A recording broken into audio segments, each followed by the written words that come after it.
Good morning, everyone, and welcome to the next episode of With Conviction, a story of hope, horror, and history. My name is Rain, my pronouns are she, her, and I am your GM for this adventure. With me are my hopeful heroes for this campaign. Why don't you all introduce yourselves? Hi there, I'm Alice. I play Desdemona Hartwood. Both of us use she and they pronouns, and she is a rose heart guardian magical girl. She's got a sort of gothy, punky vibe, a heart of pink, and probably a few more things of pink nowadays. And has had a bit of an emotional last episode, let's say. No kidding. I'm Skylin. My pronouns are they and them. I play Chris Whitlock, whose pronouns are she or any. Chris is our firebrand artillery and is our extremely sportsy magical not a girl who's not entirely sure she belongs here right now. And I'm Rob. My pronouns are he, him, and I play Eliza Hardwick, whose pronouns are she, her. Eliza is our fiery, stalwart soul warrior magical girl, and she is entirely sure that she belongs here right now. Indeed, because the last we left you, it was Eliza's birthday.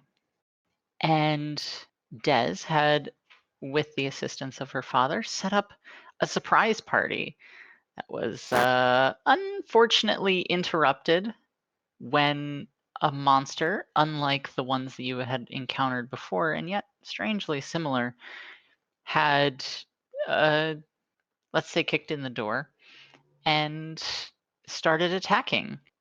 Des fought this thing off by herself, and in the process, came out to her father about her magic. And after the planned party had been dispersed, Eliza and the others had arrived.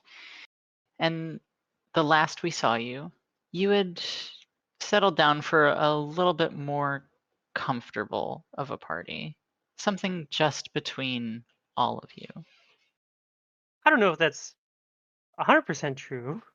I think where we were was Desdemona's mother standing in the door. Indeed, she's quietly watching this go on. Eliza is currently center of a big group hug, so she's not really noticing anything. She's busy. Do you all break up to go dig into the cake, which seems to have survived? Oh, good. Yeah, I think so. I think once the group hug naturally falls apart. I think Hazel is the first one to break off. Eliza lets the hug on Desdemona linger a bit longer than what someone might expect before she takes a sigh, pulls herself off, and smiles up at Des. And she looks down at Eliza uh, and goes, "So not exactly how I saw this birthday party going, um, but cake." Yeah, cake. Don't worry, this is a good birthday. Des smiles and ushers Eliza towards the cake. Eliza does not comment on the overturned entire pot of mac and cheese that seems to have gotten knocked flying during the fight. That's a later problem. And I think as she's cutting the cake and is very thankful that no one's singing for her, Eliza looks up and her face darkens for a moment as she sees Dez's mother standing in the doorway. Mm-hmm. You can see both of Dez's parents standing in the doorway having a quiet conversation. Chris is currently sending a text message off to Jesse. Oh boy. So, Des, what happened? Hmm? Oh, you know, standard uh arrange for an emergency surprise birthday party and have a monster show up and ruin the surprise birthday party kind of situation. Does that happen often? All the time. Faith turns around and looks at Eliza. What? Eliza just shakes her head quickly. I can't tell if you're joking. Yes, I was joking. Okay. But I something showed up, and I was the one here. It was my job to take care of it. It does make a pretty good party dress. Eliza's looking up and down at Des's magical girl outfit. She kind of strikes a pose and goes, "I know, right?" Mm. It looks good. Mm-hmm. It goes really well with the decorations. Des looks around at the partially obliterated decorations. It's like, yeah, there was more for Eliza's colors, but yeah, it does fit in pretty well. Ooh, I should redo my roots in yellow. And like have a fire look? Ooh, yes, 100%. I could get like an orange transition zone, maybe. Ooh. I need to find somebody who knows how to dye hair properly. Des raises a hand and goes, "I know how to dye it improperly. If you want to try." Good enough for me. But maybe we'll finish with the cake first. Mm. Oh, yeah. Ooh, oh, this is pretty good. It has so much sugar in it. Mm-hmm. I mean, that sounds like cake. Chris shakes her head. Faith looks around for something else that might not have as much sugar in it and eventually gives up in defeat. Des with like a mouthful of cake is like, "Sorry guys, I don't know where you expected. It is a birthday party." Mm-hmm. And that gets a grin from Chris, and she goes, "Actually, speaking of sugar, she gestures at Des in the wings. Do you mind if I call you Sugar? Desdemona's kind of long, and if we're gonna be, I assume we're working together. Like, it makes sense to team up, Mm-hmm. because those things are kind of rough to fight on your own. Um, but I need something shorter to be able to say in the moment." Des smiles and is like, "Yeah, yeah, sugar works or Des, uh, but yeah, I think I think we could use your help, and Mm-hmm. you shouldn't be going anywhere near these things by yourself, as evidenced by just now." Chris raises a dubious eyebrow. So, do we want to address the metaphorical elephant standing in the literal doorway? And she gestures to Des's parents. Yeah, I was trying not to look over there. I don't. What do you mean the elephant in the room? Oh, right. Um, Eliza looks at Des. So, so my dad knows I'm magic now. That's new. And I guess your mom does too? From the glances in y'all's direction, it seems likely. Yeah, I guess so. I don't know. I'm gonna be honest with you. I kind of thought I did all of the um, emotional vulnerability stuff for the day. Didn't think I was gonna have to mm, field both parents on the same day. You want me to handle this one? Wait, is this an issue? Like, my bestie knows about all this stuff, and so does most of my team. Is that. At this point, it's less about keeping it secret and more just about one particular person. Yeah, my mom is a little Eliza is now walking towards the parents, cake in hand. Well, in plate. Oh, okay. I was gonna ask. I was gonna be like, is it literally in her hand? Yeah, that would have been good, but no. They look up. Oh, Eliza, right? Mm-hmm. Yeah, that's me. Dez's dad holds out a hand. It's good to meet you. I've heard quite a bit about you. You too. We almost met once, and Eliza shakes his hand. Did we? Yeah, that one day when Des had to talk to the cops at the diner? I work there. Oh, well, I'll have to drop by sometime. Well, I'm there most mornings on weekends. I'll be sure to say hi. I'll have so many pancakes ready. And then Eliza turns to Des' mother. Your daughter put together a really nice birthday party for me.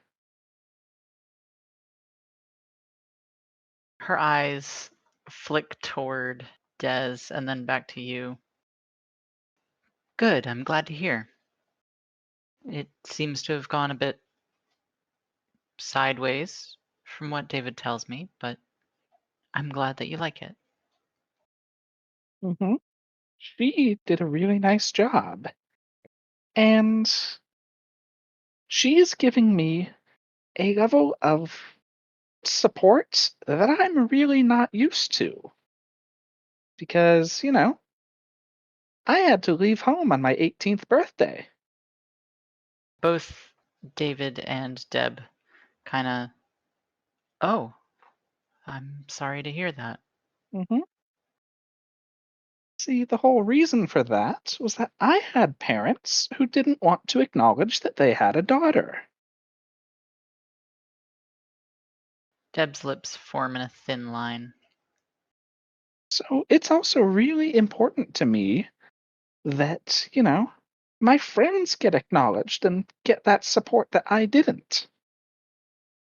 Eliza's just saying this entire thing with a big smile on her face and eating little mouthfuls of cake between the sentences. And you think that's something that we would do? I think that supporting your daughter is something you should be doing. I think that's between our family. But I appreciate your input. Chris looks to Des with a question on her face. Des is like watching this exchange, hands on her face, almost like peeking through her hands. I guess in response to Chris's unspoken question, she'd be like, my parents are still coming to terms with the whole trans thing. You say it's between your family, but it also involves my friend, who did all of this for me. And she gestures at the decorations around the pool house. And this is what she did for me without even asking. And she actually tricked me into this because she wanted to surprise me. That sounds right. So just think for a moment. If she's not getting the support that I think she needs, what I'll be willing to do for her. I think Chris gets up and puts the cake down and goes to stand beside Eliza. Eliza looks over at them. You two don't know me, but my name's Chris Whitlock. I have many, many, many aunts and uncles and non-binary ones as well that are all chosen family of my pa. I don't know my pa's parents, and I never will,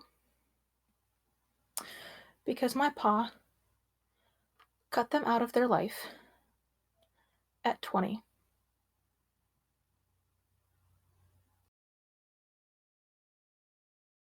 Deb chooses not to take that as a threat. And instead she responds, I'm very sorry to hear that. Maybe you should all take this time to enjoy the party. We're very sorry for the mess. The mess is fine. She lays a hand on David's shoulder for a moment, and then she steps out of the pool house And David kind of looks between you and Deb and just kind of, I'm sorry, I'll be back. And he steps out and they close the door. Now, I have a question. Mm-hmm. Can Eliza exerting the level of self-control that she just exerted, ping the light trigger, prevent a situation from escalating to violence? Does that qualify if you're the one threatening to escalate? Well, that's why I'm asking you. I'm not convinced. Okay. Can I take that as accept help from a friend? I think you can, though. I'm glad somebody got a shift trigger out of that. I was just looking at Chris's. So how is Des feeling about this scene that just happened? As she sees her parents walking away, pops up a little bit and slides through the air and wraps one of her wings around the group, and goes, "So right, the birthday party. Uh, uh, let's. We already ate the cake. Uh." Just like looking around for distractions. Jesse's really good at music stuff. Do you want me to ask them to come over and like play music and we can dance? I have my guitar in my car. Des snaps and goes, "Right, music. Rain, is there a piano in here?" I don't think there's a piano, but there might be a keyboard. Oh, okay, yeah. Des slides through the air. She's not flapping her wings or anything. She's literally just like sliding around very stiffly, and lands at the keyboard and goes, "Sure. What kind of music?" Eliza just looks at Hazel and smiles. Hazel kind of returns the smile. Chris gets on the phone and calls Jesse to come over. Bring your trombone. What? Oh, okay. I'll be right there. Faith, do you play anything? No, I don't. I'm sorry. Oh, okay. How about you, Chris? Chris shakes her head emphatically. That's why I called Jesse. Chris plays the chord. I mean, I've got guitar, Hazel does bass, Des is on keyboard. I was hoping between us we would have a drummer. So then we'd have a whole thing going. But yeah, I'm gonna go grab my guitar and amp. I'll be right back. It doesn't take too long for everyone to collect their instruments. Jesse arrives. Eliza gets back. Eliza is like tuning her guitar at the moment because it had that unused for a little bit. Hey, Chris. Hey, Hazel. Jesse! Hugs. Eliza's like looking at Jessie, trying to figure out if she knows this person. Yeah, I was just gonna say. So yeah, this is an important question, right? If we don't know Chris, have we met Jesse?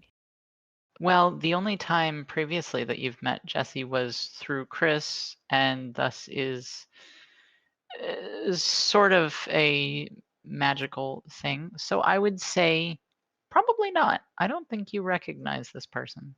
Okay. Okay, so introductions. Jesse. This is Eliza. Waves. Or Hot Stuff. The sweet looking one over there is Sugar or Desdemona. You know Hazel, and this is Faith? Yep. Or just Faye, depends on what you're feeling.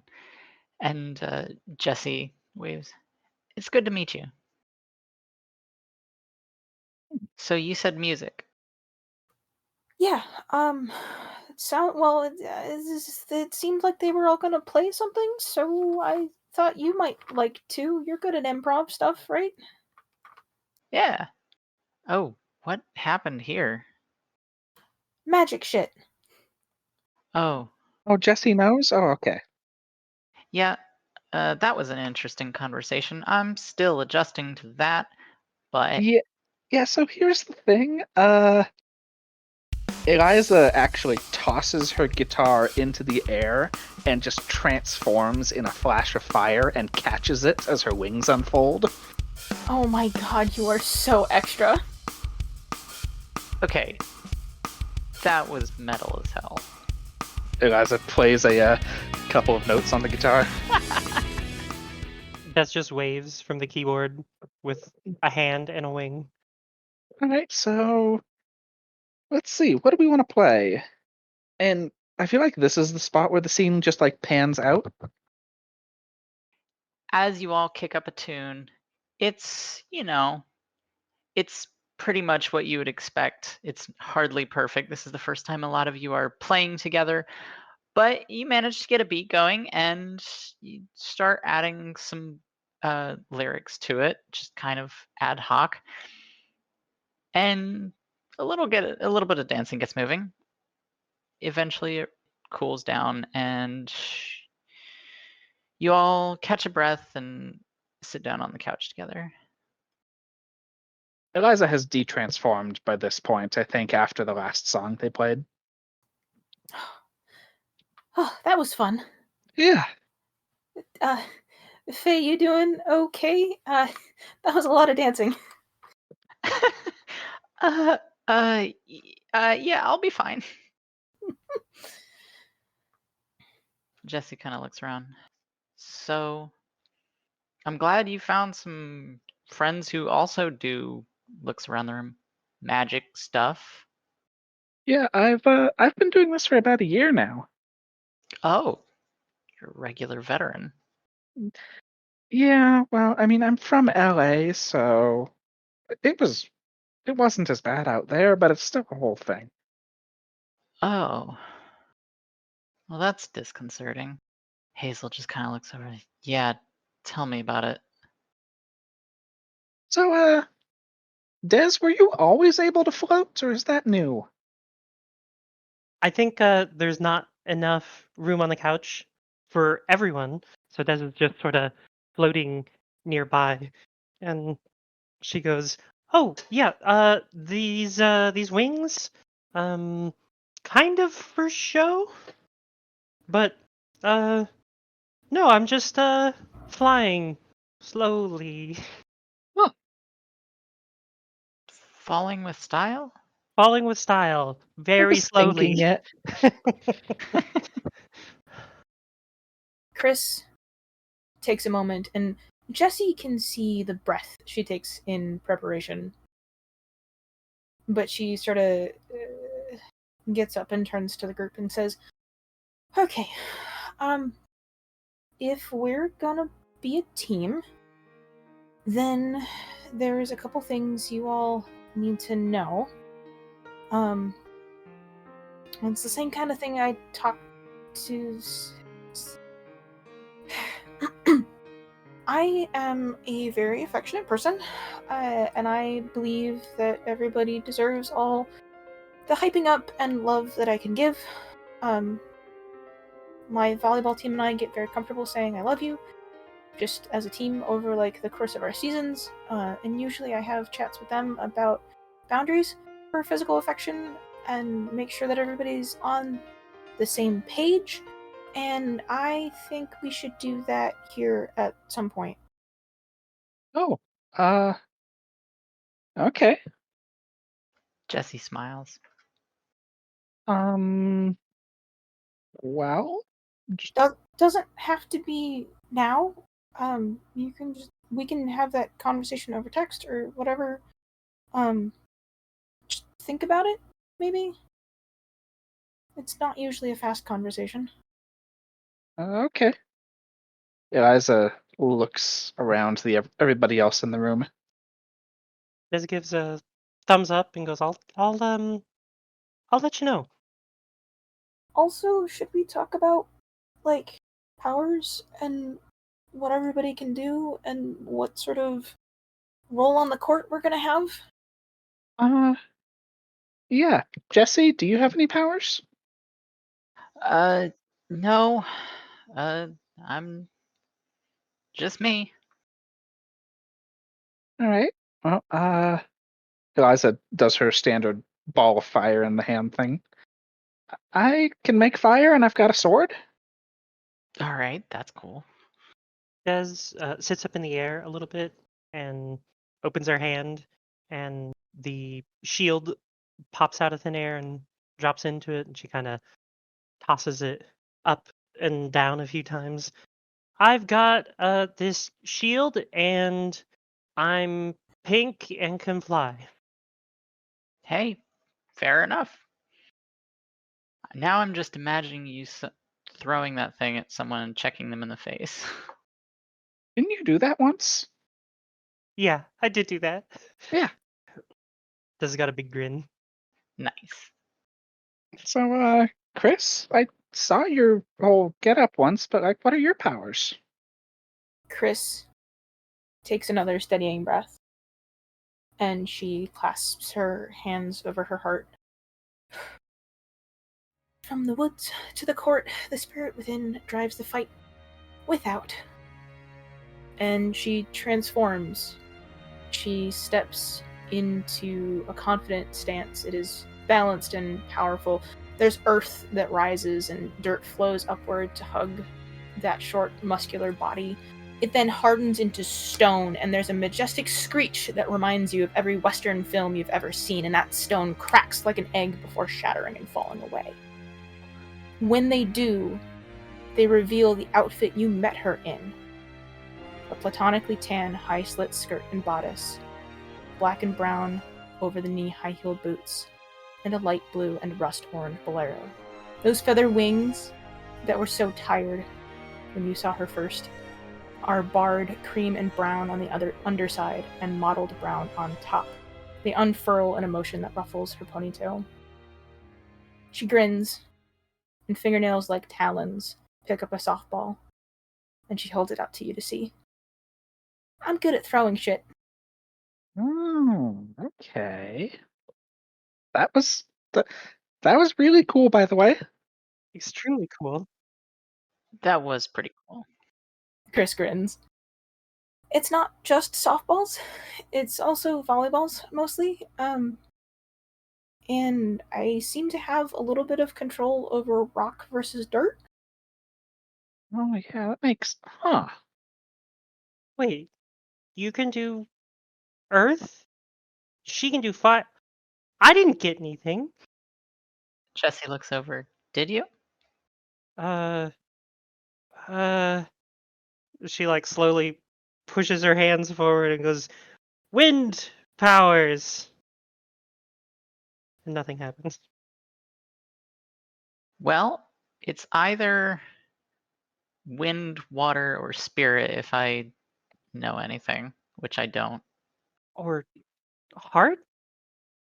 Oh wow, that's an old reference. I forgot about that one. Why do people keep saying that one? I don't know that one. I don't even know. Does it count as a magical girl anime if they combine their powers and turn into the physical manifestation of environmentalism? Faith looks over. What? I was just as confused. Okay. No. Yep. Okay. So not that, and I don't think I can control hearts. Can you show us your shield again? She pops her shield out and gently tosses it towards Chris. Hey, Des, can you land for a moment? I want to test something. Yep. She sort of unfolds and lands back on the ground.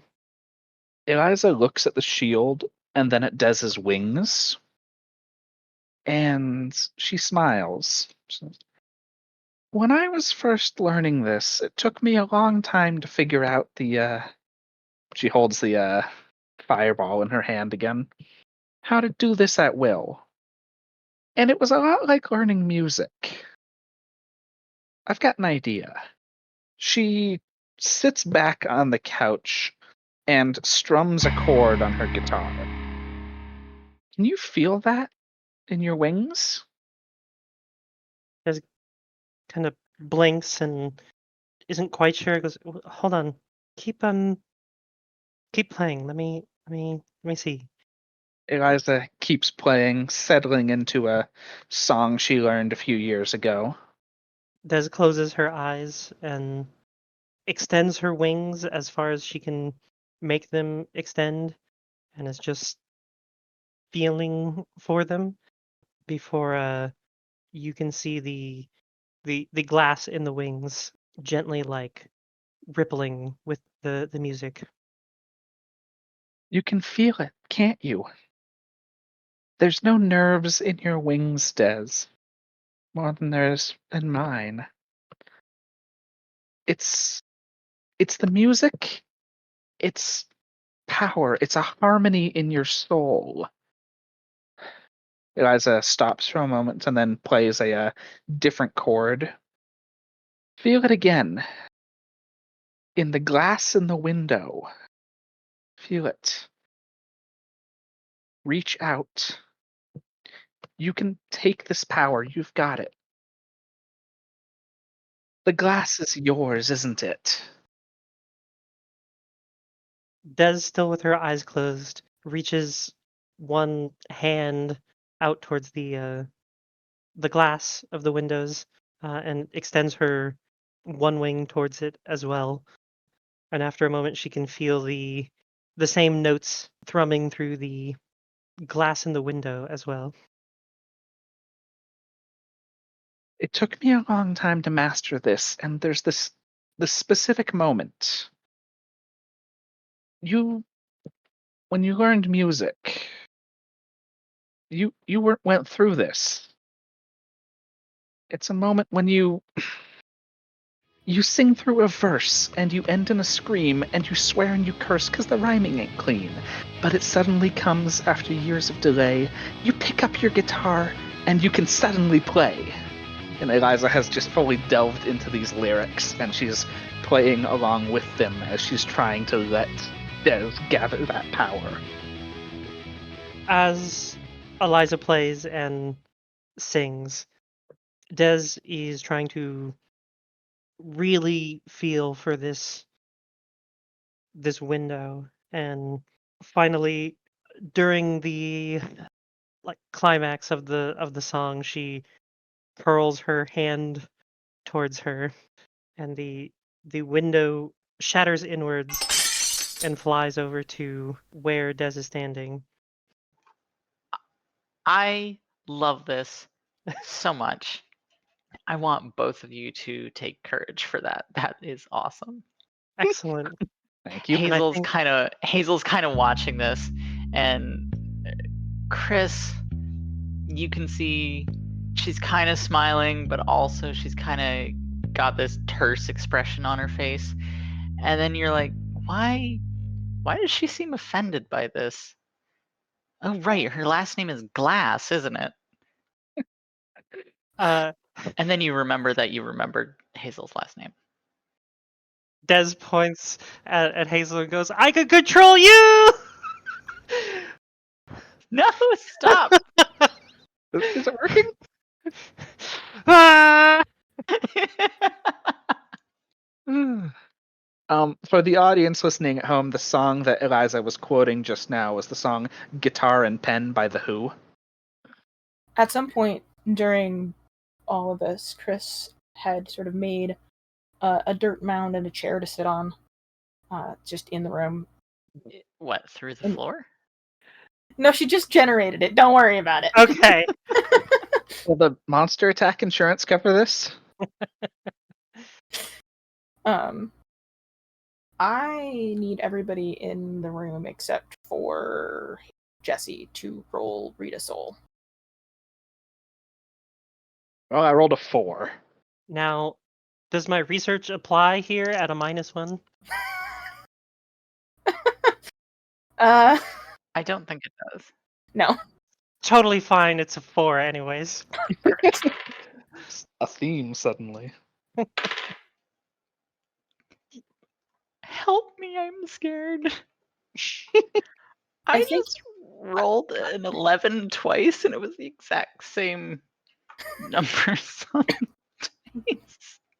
Oh, well, let's hope the monsters don't roll that against us later. So, Desdemona and Eliza are too excited about the discovery of these powers to notice that Chris has gone white as a sheet. Eliza, after letting the last note fade in this song that she played to help Des figure that out, she smiles and she just says, "Fire and earth and glass? We were always meant to work together."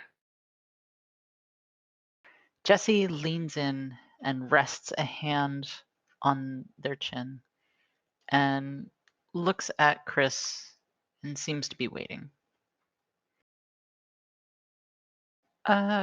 Chris, are you okay? Faith kind of walks up and sits next to Chris. Now Eliza has finally noticed and she's just, "Chris?" Chris shakes her head and seems to sort of shake off whatever it was, and yeah, I think the earth and fire and glass stuff could work really, really well together. Do you need me to see if I can make sand? "I bet you can turn existing rock into sand." Eliza gestures at the little footstool that Chris made. Chris takes a look at the footstool and gives it a try. It looks like she's just trying to will this to happen. But I'm not even going to roll for this right now because I don't think she's capable of it in this moment. I think it'll need some more practice. Maybe that gives us more of a reason to hang out. "Yeah, we're gonna need to practice as a team before we go back into the gray."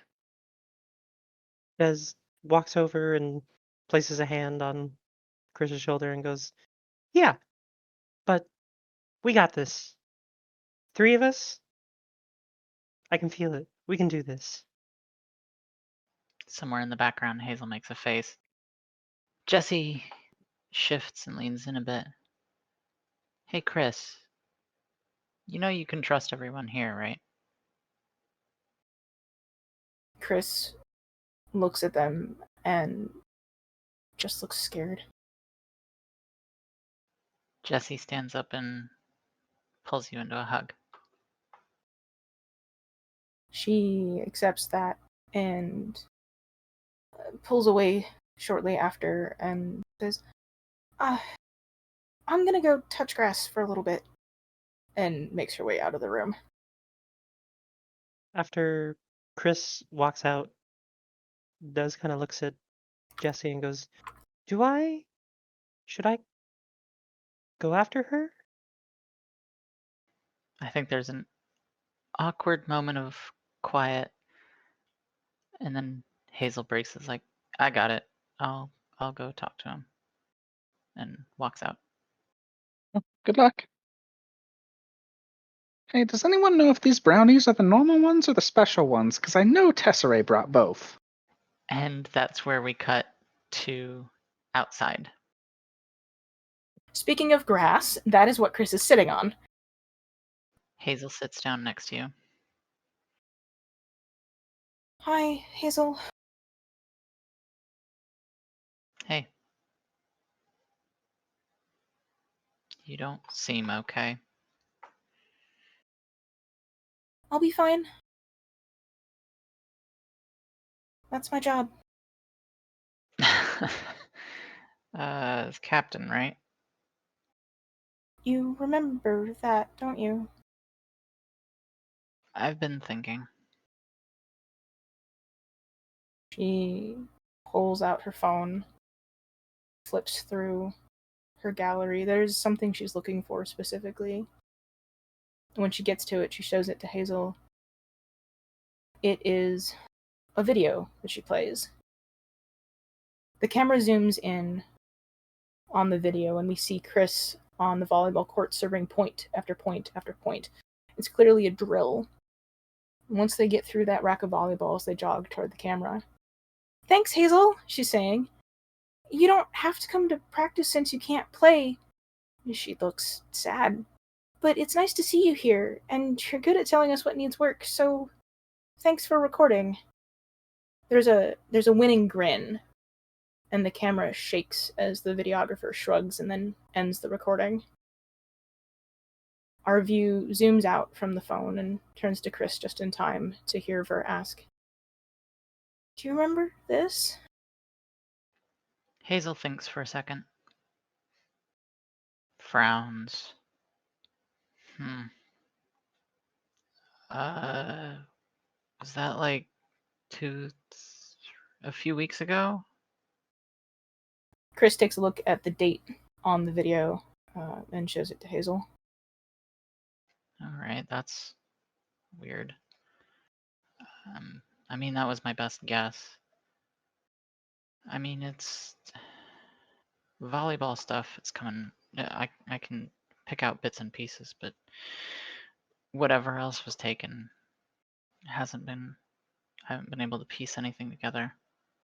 At the word taken, roll read a soul for me. This better not be another 6 and a 5. With a +1.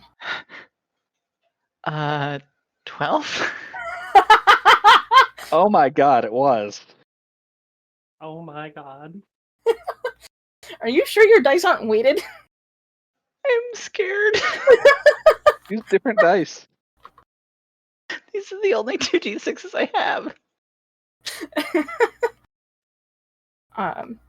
At the word taken, Hazel can see a shudder that is involuntary go down Chris's spine. Hey. You're gonna be okay. I've got the earth beneath my feet. I'll be okay. She is not okay. Hazel rests her hands on your shoulders and just goes, breathe. You're okay.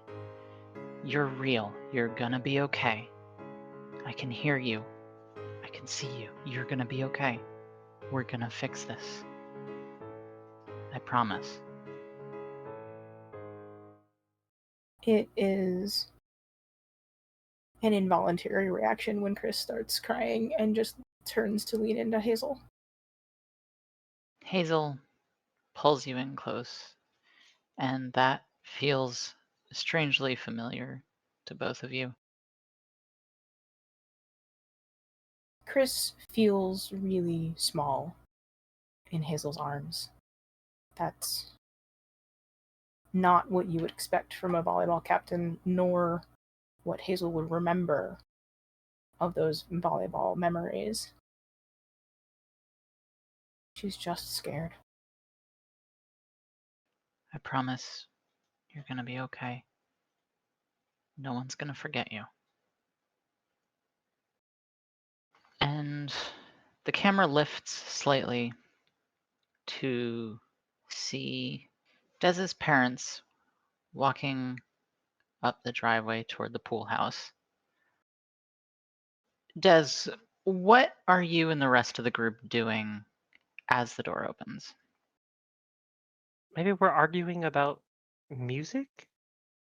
Seems on brand. Excellent. So the door opens and you look up to see both of your parents standing there, both of them looking pensive. And they look at some of the extra mess that you have now caused and decide not to comment on it. Please excuse us. Des, can we talk for a bit? Des blinks a little bit and looks at the remaining people here and goes, "Oh, yeah. Sorry, y'all. I'll be back. Keep me up to date. Happy birthday, Eliza." Thanks. And I think that is a good place as the three of you step out of the building and head back toward your house. I think that's a good place for us to stop this episode. Thank you, everyone, so much for listening, and thank you to my players. I look forward to seeing you all next time. Have a good night.